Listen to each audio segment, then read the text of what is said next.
Terima kasih Pak Jokowi.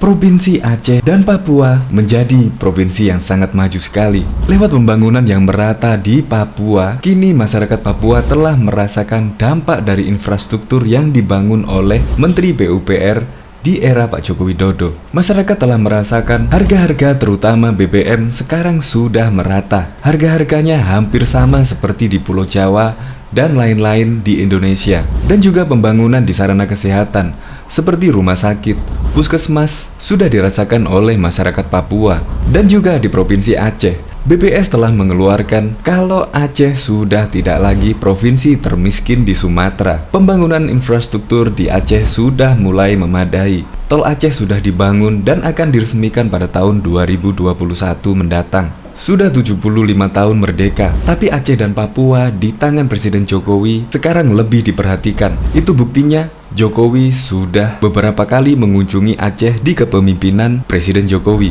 Untuk lebih lengkapnya, lihat berita berikut ini. Good News Indonesia.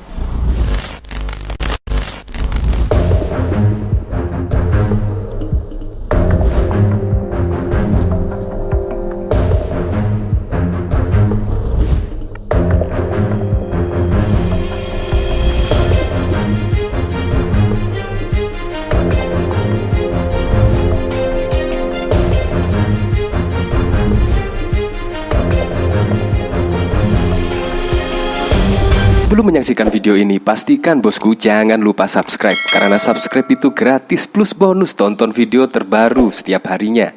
Jangan lupa ya. Terima kasih Jokowi. Aceh dan Papua jadi provinsi maju.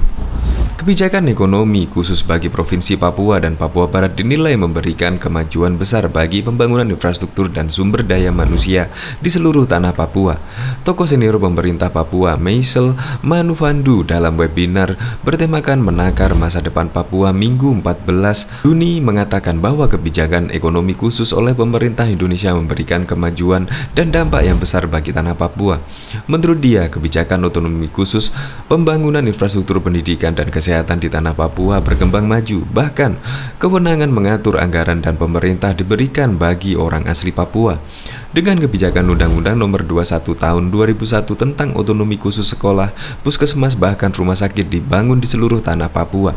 Bahkan anak-anak Papua diberikan kesempatan sekolah hingga ke luar negeri dan menjadi pejabat di seluruh lembaga pemerintah. Badan Pusat Statistik BPS Aceh melansir data terbaru terkait profil kemiskinan di Aceh Rabu 15 Juli. Dalam data itu, BPS mencatat terjadi penurunan penduduk miskin secara persentase pada Maret 2020. Data itu mencatat penduduk miskin di Aceh mengalami penurunan sebesar 0,2%. Artinya, Aceh kini bukan lagi menjadi daerah termiskin di Pulau Sumatera.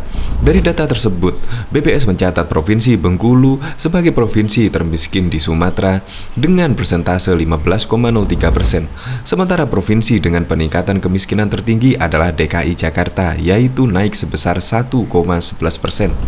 Kepala BPS Aceh, Ihsan Nurizal, dalam keterangan mengatakan persentase penduduk miskin Aceh pada Maret 2020 yaitu 14,99% atau turun 0,2% dibandingkan September 2019, 6 bulan yang lalu. Persentase penduduk miskin yaitu 15,01%. Dibandingkan dengan Maret 2019 turun 0,33%, kata Kepala BPS Aceh Ihsan Nurizal seperti dikutip dari laporan resmi BPS. Meski secara persentase menunjukkan penurunan, namun jumlah penduduk miskin di Aceh mengalami penambahan sebesar 5,1 ribu orang. Pada Maret 2020, jumlah warga miskin di Tanah Rencong sebanyak 814,91 ribu orang atau bertambah dibandingkan September 2019 yang sebesar 809,76 ribu orang. Namun demikian, jika dibandingkan dengan bulan Maret lalu, penduduk miskin Aceh tetap berkurang. Pada Maret 2019, penduduk miskin Aceh tercatat 819,44 ribu orang, sementara Maret 2020 tersisa 814,91 ribu orang. Dari data itu dijelaskan bahwa penduduk miskin di pedesaan tercatat menurun 0,22 poin dari 17,68% menjadi 17,46%. Sementara di perkantoran justru mengalami peningkatan 0,37 poin dari 9,47% menjadi 9,84%. Sementara komoditi makanan yang berpengaruh besar terhadap nilai garis kemiskinan di perkotaan dan pedesaan adalah beras, rokok, dan ikan tongkol. Untuk komoditi bukan makanan yang berpengaruh terhadap nilai garis kemiskinan adalah biaya perumahan, bensin, dan listrik.